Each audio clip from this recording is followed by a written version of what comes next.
Welcome to Captain Agro friends. Hello guys, कैसे हो आप सभी लोग। मैं आप सभी का वेलकम करता हूं यूट्यूब चैनल कैप्टन एग्रो में। गाइस, आज का हमारा वीडियो लेक्चर वीड का है और वीड के अंदर हमने 7 वीडियो लेक्चर पहले देखे थे जिनमें हमने स्टेप बाय स्टेप बिल्कुल अच्छे से पढ़ा है। आज हम बात करेंगे पार्ट 8 की। आज जो पार्ट 8 है इसमें बात करेंगे केमिकल कंट्रोल। जो पार्ट 7 था उसमें मैंने आपको रासायनिक नियंत्रण के बारे में बताया था। उसमें हमने हर्बिसाइड पढ़े थे, हर्बिसाइड का क्लासिफिकेशन पढ़ा था और टाइम पीरियड हमने देखा था कि कब कब हम इनका यूज करेंगे। आज जो हमारे पास पार्ट 8 है ये काफ़ी ज़्यादा इम्पोर्टेंट है आपके कंपटीशन एग्जाम के लिए, क्योंकि यहाँ से बहुत सारे क्वेश्चन पुटअप होते हैं। आज मैं आपको एक टेबल बताने वाला हूँ। इस टेबल में हम बात करेंगे, इधर तो जितने भी हर्बिसाइड हैं सारे के सारे हर्बिसाइड हम यहाँ पर लिखेंगे। भाई देखो, हर्बिसाइड बहुत सारे हैं, लेकिन जो आपके एग्जाम में आते हैं उन्हीं हर्बिसाइड को मैं आपको यहाँ पर बताऊंगा।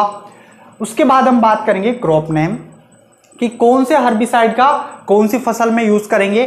थर्ड, डोज, मात्रा हम देखेंगे, क्वांटिटी देखेंगे कि किस तरीके से हमें उसका उपयोग करना है। एंड टाइम, टाइम में हम यहाँ पर समय देखेंगे कि फसल बुआई के कितने दिन बाद किस स्टेज पर हम यूज करेंगे। तो आज हम इस टेबल को बिल्कुल अच्छे से समझने वाले हैं। आप सभी स्टूडेंट एक नोटबुक लेकर जरूर बैठे, नोटबुक में नोट करते हुए चले, क्योंकि यहां पर कुछ एक्स्ट्रा क्वेश्चन में मैं आपको बताऊंगा। जैसे एक क्वेश्चन पुटअप होता है व्यापारिक नाम से। व्यापारिक नाम का मैंने अलग से कॉलम नहीं बनाया, मैं डायरेक्ट यहां पे बोल दूंगा, तो आप उसको नोट कर लेना, क्योंकि हमारे पास यहां पर स्पेस कम है तो फिर और छोटा छोटा आप लोगों को दिखेगा। तो आप व्यापारिक नाम का कॉलम अपने नोटबुक में बना सकते हो, आप उसमें नोट कर सकते हो। जिन जिनके व्यापारिक नाम पूछे जाते हैं उनके व्यापारिक नाम मैं आपको बता दूंगा। तो चलिए गाइस, आज का वीडियो स्टार्ट करते हैं। शुरू करने से पहले जो लोग चैनल पर नए हैं चैनल को सब्सक्राइब कर ले, पास में जो बेल आइकन है उस पर क्लिक करें ताकि आने वाले सभी वीडियोस के नोटिफिकेशन आपको टाइम टू टाइम मिलते रहे। और अगर इसके पहले वाले जितने भी वीडियो लेक्चर हैं, जो पार्ट 7 है, पार्ट 6 है, अगर आप लोगों ने उन वीडियोस को नहीं देखा है तो आप स्टेप बाय स्टेप उनको देख सकते हो। इसके अलावा कैप्टन एग्रो पे मॉर्निंग को टेस्ट होता है और इवनिंग को आपके क्लास लगती है और संडे को एक हमारा मेजर टेस्ट होता है। बट जो लास्ट डे था उसमें आपके एक भी क्लास नहीं लग पाई, थोड़ा सा मैं बाहर था, उसकी वजह से आपके क्लास नहीं लगी है। बट वापस से आपको क्लास यहाँ पर कंटिन्यू करवा दी जाएगी। एंड जो नई प्लेलिस्ट बनाई है, प्लेलिस्ट आई होप आप लोगों ने बिल्कुल अच्छे से उसको देख लिया होगा। प्लेलिस्ट का नाम है मॉडल पेपर, और उसमें जितने भी मॉडल पेपर हैं जो कैप्टन एग्रो पे हुए हैं, जो आपके जेट ICR BHU के लिए इंपॉर्टेंट है, आप इन वीडियोस को जरूर देखें, क्योंकि दोस्तों यहां से आपको काफी ज्यादा हेल्प मिल जाएगी। बहुत सारे क्वेश्चंस हैं जो डायरेक्ट आपको आपके एग्जाम में मिल जाएंगे। चलिए आज का वीडियो स्टार्ट करते हैं। एक बार सभी स्टूडेंट कमेंट सेक्शन में जय जवान जय किसान जरूर लिख दे, और जो लोग चैनल पर नए हैं चैनल को सब्सक्राइब कर ले, और वीडियो को अगर आप लोगों ने अब तक लाइक नहीं किया है तो लाइक कर दे, और कोशिश करना कि आप मेरे साथ में याद करते हुए चले, आप मेरे साथ में याद करते हुए चले। सबसे पहले हम बात करेंगे 2,4-D की। 2,4-D, 2,4-D को हिंदी में भी 2,4-D बोलते हैं, बस थोड़ा सा डिफरेंस हो जाएगा कि यहां पर मैं इसको इस तरीके से लिख दूंगा। और जो 2,4-D है इसका यूज किस क्रॉप में करते हैं सभी स्टूडेंट को पता होगा। गेहूं की फसल में, किस में करते हैं, गेहूं की फसल में करते हैं। और गेहूं की फसल में भी किस खरपतवार में, जो चौड़ी पत्ती वाले होते हैं। मैंने आपको क्लासिफिकेशन पढ़ाया था, उसमें 2 पढ़ाया था, एक तो होता है ब्रॉड लीफ और दूसरा होता है नैरो लीफ। तो यहां पर जो 2,4-D है इसका यूज हम करेंगे ब्रॉड लीफ के लिए, गेहूं में। किसमें, गेहूं, इसको इंग्लिश में बोलते हैं वीट, और इसका साइंटिफिक नेम है ट्रिटिकम एस्टिवम। क्या है, ट्रिटिकम एस्टिवम। तो अच्छे तरीके से याद रखना और यहां पर लिख लेना चौड़ी पत्ती के लिए, चौड़ी पत्ती, ब्रॉड लीफ लिख लेना इंग्लिश वाले। और डोज की बात करें तो इसकी डोज हम लेंगे 0.50 kg प्रति हेक्टेयर, मतलब आधा किलो। आगे बात करते हैं टाइम की। तो टाइम, किस समय पर हम इसका उपयोग करेंगे, इसका स्प्रे करेंगे। तो गेहूं की बुआई होने के बाद 30 से 35 दिन, कितने दिनों बाद, 30 से 35 दिन बाद। तो आप इसमें लिख सकते हो बुआई के 30 से 35 दिन बाद। और गाइज बिल्कुल मेरे साथ में याद कर लो कि 2,4-D का उपयोग हम गेहूं में खरपतवार नियंत्रण के लिए करते हैं। वो भी कौन सा खरपतवार? ब्रॉड लीफ, चौड़ी पत्ती वाला। डोज आपको याद रखना है 0.50 kg प्रति हेक्टेयर 30 से 35 दिन बाद। आगे बढ़ते हैं, अगला आता है हमारे पास, यहां पर नंबर डाल देते हैं हम। सेकंड नंबर पे आता है एलाक्लोर। कौन सा आता है? एलाक्लोर। एलाक्लोर। और एलाक्लोर का व्यापारिक नाम आप लोगों से पूछा जाता है। एलाक्लोर का व्यापारिक नाम है लासो। क्या नाम है दोस्तों? लासो है, लासो। हम बात करें क्रॉप नेम की, कौन सी फसल में उपयोग करेंगे, तो इसका उपयोग हम करेंगे सोयाबीन और मक्का में। सोयाबीन, सोयाबीन और मक्का। इंग्लिश में सोयाबीन को सोयाबीन ही बोलते हैं और मक्का को बोलते हैं मेज। क्या बोलते हैं? मेज। सोयाबीन का साइंटिफिक नेम ग्लाइसिन मैक्स और मक्का का साइंटिफिक नेम जियामेज। मैं नाम इसलिए बता रहा हूं ताकि आप लोगों को अच्छे से याद हो सके। जितना डेली लाइफ में आप यूज लोगे इनको, उतना ही अच्छे से आपको याद हो जाएगा। सोयाबीन का प्रोटीन वाला क्वेश्चन अच्छे से याद रखना। ओरिजिन इसका चाइना है। और यहाँ पर मक्का जो है, मक्का में आपको इसके जो वर्गीकरण क्लासिफिकेशन मैंने पढ़ाया था वो आप लोग बिल्कुल अच्छे से देख लेना। डोज की बात करें तो इसके लिए डोज लेंगे हम 2.0 से 2.5 kg प्रति हेक्टेयर। यहां पर हम केजी हेक्टेयर लिख देते हैं। जितनी भी डोज में आपको बताऊंगा केजी हेक्टेयर में बताऊंगा, तो हमें बार बार केजी हेक्टेयर लिखने की जरूरत नहीं पड़ेगी। इसका उपयोग करेंगे हम रोपाई से 3 से 4 दिन बाद। ठीक है ना, मतलब बुआई के 3 से 4 दिन बाद, बुआई के 3 से 4 दिन बाद या 8 दिन के अंदर अंदर। ठीक है, आप 8 दिन के अंदर अंदर कर सकते हो, नो प्रॉब्लम। आगे बात करते हैं, अगली आती है हमारे पास 2,4-D alachlor. And third number पे हमारे पास जो शाकनाशी आता है वो है वो है हमारे पास यहां पर एट्राजिन। एट्राजिन। और एट्राजिन का जो व्यापारिक नाम है, इसका व्यापारिक नाम है एट्राटेक्स। एट्राटेक्स मतलब व्यापारिक नाम से मतलब है यहां पर कमर्शियल नेम की मार्केट में किस नाम से आपको ये वीडिसाइड मिलेगा या हर्बिसाइड मिलेगा। तो किस नाम से मिलेगा? एट्राटेक्स के नाम से मिलेगा, ये लासो के नाम से मिलेगा। और 2,4-D फर्स्ट ऑर्गेनिक हर्बिसाइड है।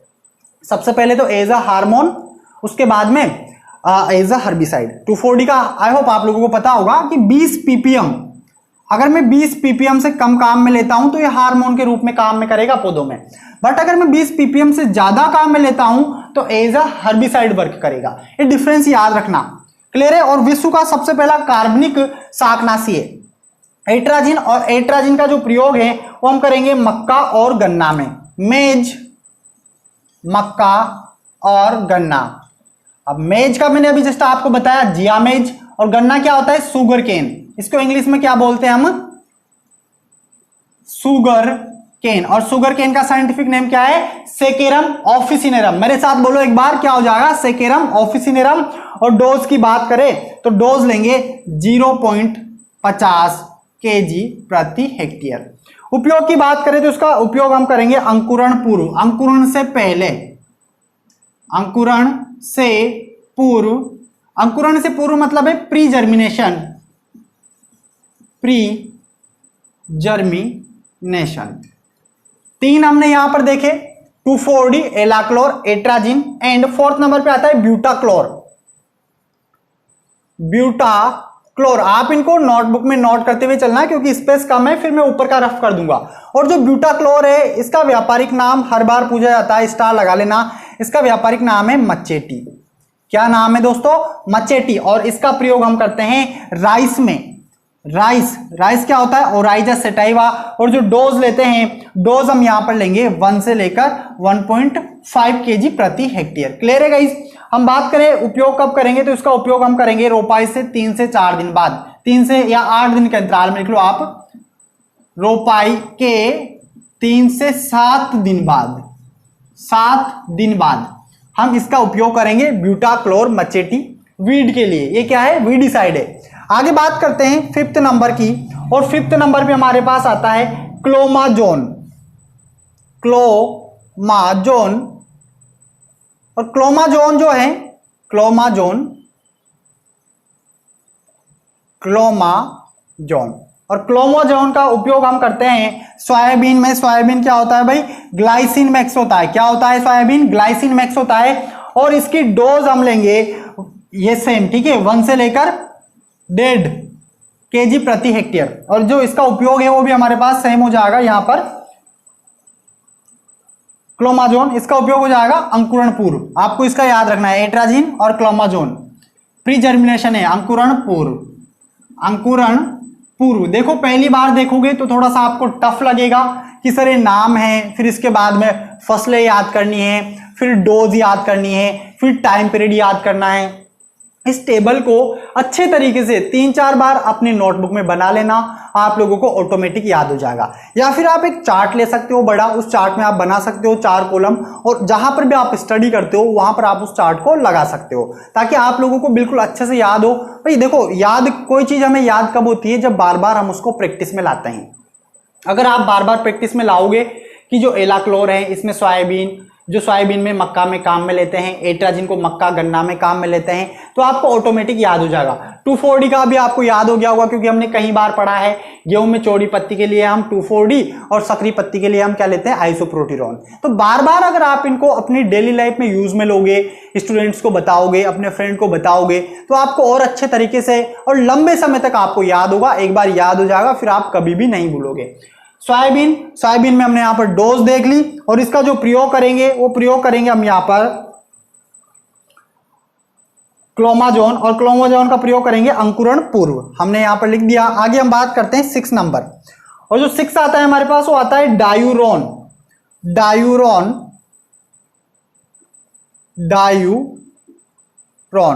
और डायूरोन का प्रयोग हम करेंगे कॉटन में। कॉटन क्या होता है भाई, गोसिपियम स्पीसीज। साइंटिफिक नेम तो आपको सबके याद होनी चाहिए, कॉटन। इसको हिंदी में बोलते हैं कपास, और साइंटिफिक नेम, वानस्पतिक नाम गोसिपियम स्पीसीज हो जाएगा। और यहां पर डोज की बात करें तो 0.50 से 1.5 kg प्रति हेक्टेयर के हिसाब से हमें प्रयोग करना है। और इसको भी हम करेंगे अंकुरण अंकुरण से पहले। मैंने आपको पार्ट 7 के अंदर सब कुछ अच्छे से पढ़ाया हुआ है, हर्बिसाइड का क्लासिफिकेशन और कब कब यूज करते हैं। देखो 3-4 स्टेज है जिनमें यूज करते हैं। एक तो हम बुआई से पहले यूज करते हैं, उसके बाद बुआई के बाद बट अंकुरण के पहले, और थर्ड मैंने आपको बताया था खड़ी फसल में। और एक और होता है जो आप 12th के अंदर पढ़ते हो, ले बाय, उसमें भी हम खड़ी फसल में जब निराई गुड़ाई करते हैं, इंटरकल्चर ऑपरेशन, तब करते हैं। तो ये 4 ही टाइम है जब हम दवाइयों का प्रयोग करते हैं। अगर आप लोगों को यहां पर समय में दिक्कत आ रही है तो आप पार्ट 7 को देखें, उसमें मैंने आपको बिल्कुल अच्छे तरीके से समझा रखा है, डिटेल में आप लोगों को अच्छे से समझ में आ जाएगा। आगे बढ़ते हैं, थोड़ा सा आप कमेंट करते हुए चले। जैसे मैं यहां पर नाम लिखूं, आप फसल का नाम कमेंट करें, फिर फसल की बात करें तो डॉज, फिर आप टाइम, इस तरीके से आगे बात करते हैं। डायरोन के बाद आता है फ्लूक्लोरेलिन, और ये इंपॉर्टेंट है, स्टार लगा लेना, फ्लूक्लोरेलिन। और इसका साइंटिफिक नेम बताओ भाई, जाने कितनी बार बता रखा है मैंने, क्या है, बेसालिन, सॉरी साइंटिफिक नहीं, मार्केट नेम बेसालिन। और इसका जो प्रयोग है हम करते हैं oil seed and pulses crop, मतलब तिलहनी और दलहनी फसलों में, जितनी भी दलहनी और तिलहनी फसलें हैं उनमें खरपतवार नियंत्रण के लिए हम फ्लूक्लोरेलिन या बेसालिन काम में लेते हैं। और डोज जो है, इसकी डोज है 0.75 से लेकर 1.0 kg प्रति हेक्टेयर। और इसका प्रयोग हम करते हैं बुआई पूर्व मृदा में मिलाकर। कब करते हैं, बुआई पूर्व मृदा में मिलाकर। अगर आप लोगों ने पार्ट 7 देखा है तो याद होगा कि जो एग्जाम्पल है, किसका एग्जाम्पल है हमारे पास, एग्जाम्पल है सोविंग से पहले का, प्री सोविंग स्टेज। ठीक है, सोविंग से पहले हम इसका प्रयोग करेंगे बेसालिन का। दलहनी और तिलहनी फसलों में डोज आप लोगों को अच्छे से याद रखनी है। और एक एग्जाम्पल उसका भी है, सोइल एक्टिव पढ़ाया था मैंने आपको, एक soil active and foliage active, याद हो तो आप लोगों को क्लासिफिकेशन हर्बिसाइड का।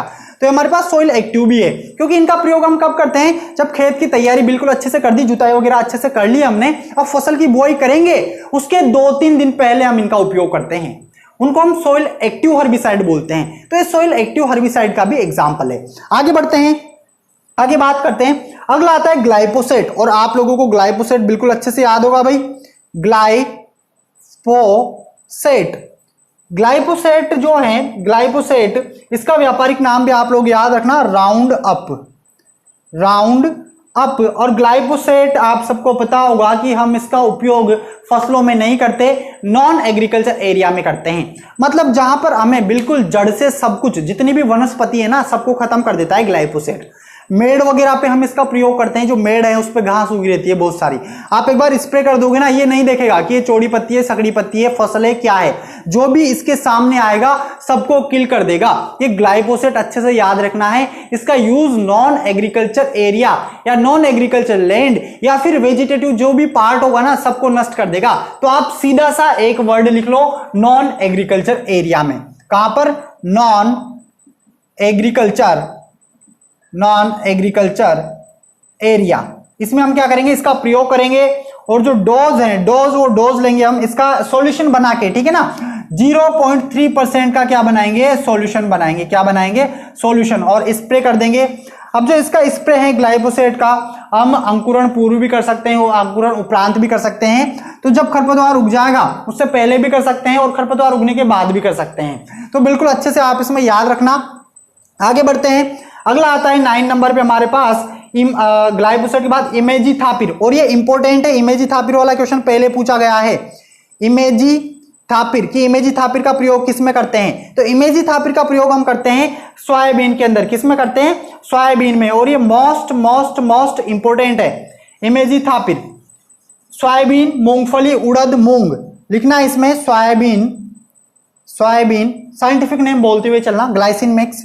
मूंगफली, मूंगफली बोलो नाम, अरेकिस हाइपोजिया, मूंगफली हो गया। उड़द, उड़द क्या हो गया? ब्लैक ग्राम, विग्ना रेडिएटा और विग्ना मूंगो, सॉरी ये विग्ना मूंगो है। और एक होता है green gram, green gram Hindi वाले बच्चे लिखेंगे मूंग, और ये होता है विग्ना मूंगो, विग्ना मूंगो, और ये होता है विग्ना रेडिएटा। तो साइंटिफिक नेम अच्छे से याद रखना। इन फसलों में हम इमाजिथापिर का, सोयाबीन वाला क्वेश्चन पहले पूछा गया है। डोज की बात करें तो इमाजिथापिर की डोज लेंगे 0.10 kg और बुआई से 15 से 20 दिन बाद, बुआई के 15 से 20 दिन बाद हम प्रयोग करेंगे। तो अब तक हमने यहां पर 9 देख लिए। आगे हम बात करते हैं 10वें नंबर पे, और 10 नंबर पे हमारे पास आता है इमाजिथापिर के बाद आइसोप्रोटीरोन। और आइसोप्रोटीरोन इंपॉर्टेंट है, आप सभी को पता होगा। कमेंट करो कहां यूज करते हैं? आइसोप्रोटीरोन। और आइसोप्रोटीरोन का प्रयोग हम किस में करते हैं? वीट में, ट्रिटिकम एस्टिवम में करते हैं। बट नैरो लीफ के लिए, या फिर जो ग्रास स्पीसीज है, घास या प्रजाति जो होती है वो सकड़ी पत्ती वाली होती है। तो ये क्या करता है, आप लोगों ने देखा होगा गेहूं की फसल में, गेहूं का मामा, नकलची खरपतवार, मिमिक्री वीड, गेहूंसा, बहुत सारे नाम है, गुल्ली डंडा, गेहूंसा हम उसको बोलते हैं। तो ये सेम गेहूं के जैसा दिखाई देता है हमें। इसको नष्ट करने के लिए, जैसे अगर आप 2,4-D का स्प्रे करोगे ना, तो चौड़ी पत्ती वाला तो खत्म हो जाएगा, बट जई खत्म नहीं होगी, ठीक है, मतलब ये गेहूंसा खत्म नहीं होगा, सॉरी गेहूंसा। और गेहूंसा के लिए आपको आइसोप्रोटीरोन लेना पड़ेगा। तो आइसोप्रोटीरोन का अच्छे से याद रखना गेहूं की फसल में। कौन सी फसल में?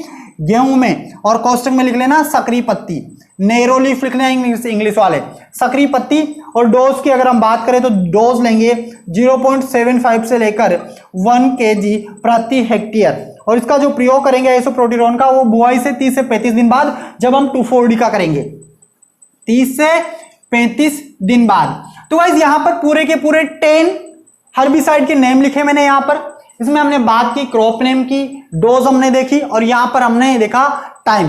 तो गाइस आई होप आपको समझ में आया होगा। अभी आगे और बात करेंगे हम। अगर आप लोगों ने नोट नहीं किया तो आप स्क्रीनशॉट ले लो, फटाफट से स्क्रीनशॉट ले लो। और गाइस वीडियो को अगर आप लोगों ने अब तक लाइक नहीं किया है तो लाइक कर दो, और बिल्कुल अधिक से अधिक शेयर करना है, ताकि अधिक से अधिक एग्रीकल्चर वाले स्टूडेंट घर बैठकर अपनी तैयारी कर सके।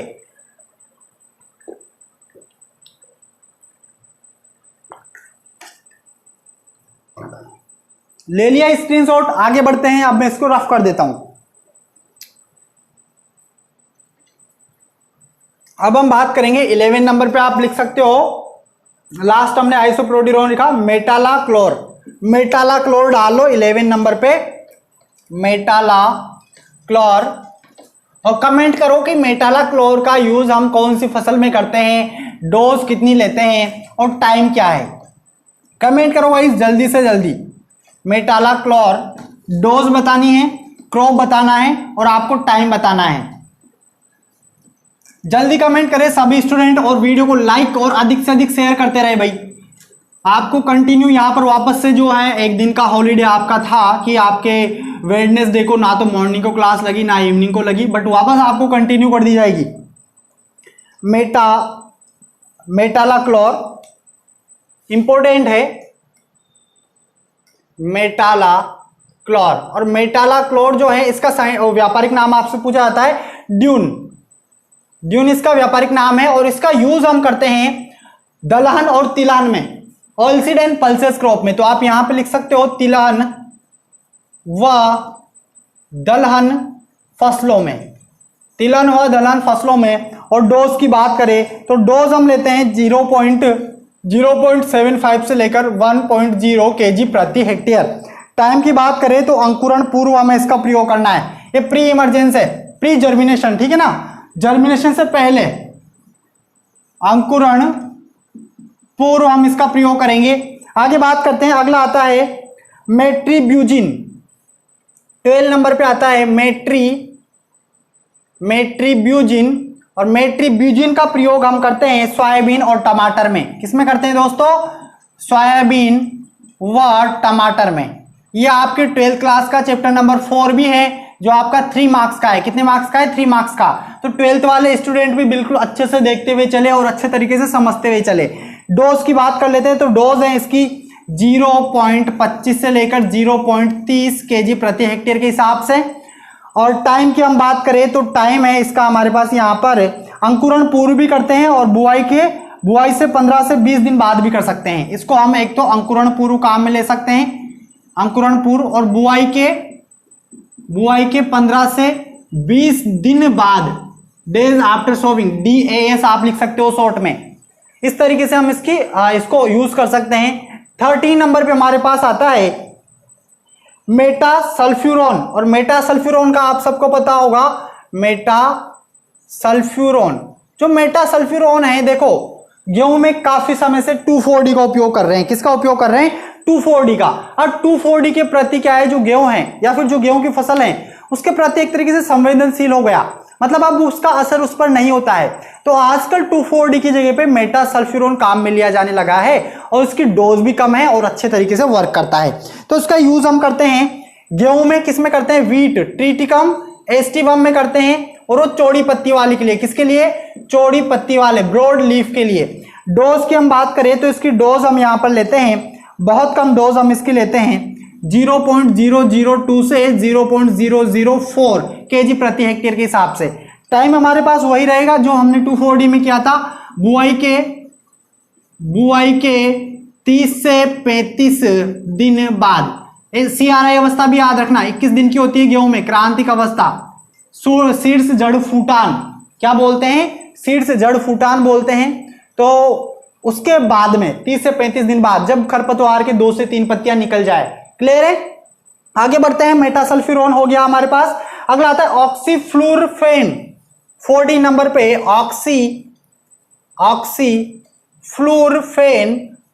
ऑक्सीफ्लूरफेन जो है इसका यूज हम करते हैं आलू में, पोटैटो में, सोलेनम ट्यूबरोसम आलू में। 0.15 डोज हम इसकी लेंगे और इसका प्रयोग हम करेंगे अंकुरण से पहले, जर्मिनेशन से पहले। कब करेंगे दोस्तों? जर्मिनेशन से पहले करेंगे। आगे बढ़ते हैं। अगला आता है पेराक्वाट। और पेराक्वाट पर स्टार लगा लेना। पेराक्वेटबिस को बोलते हैं, पेराक्वाटबिस को बोलते हैं। और इसका व्यापारिक नाम आपसे पूछा जाता है स्विप। व्यापारिक नाम क्या है? स्विप है। और इसका यूज भी हम करते हैं नॉन एग्रीकल्चर एरिया में, नॉन एग्रीकल्चर एरिया में। इसके अलावा पेराक्वाट आप लोगों ने पढ़ा होगा जब मैंने आपको रिजका पढ़ाया था, मेडिकागो सेटाइवा, जब रिजका पढ़ाया था तब मैंने आपको बताया था पेराक्वाट अमरबेल के नियंत्रण हेतु। इसका हम जो सॉल्यूशन बनाएंगे 0.1 से लेकर 0.2% का सॉल्यूशन बना के हम स्प्रे करेंगे। और स्प्रे हम करेंगे खरपतवार अंकुरण उपरांत कर सकते हैं, पहले भी कर सकते हैं। क्लियर है? तो इसमें आप लिख लेना अपने अकॉर्डिंग। आगे बढ़ते हैं। 16 नंबर पे हमारे पास आता है पेंडिमिथेलिन।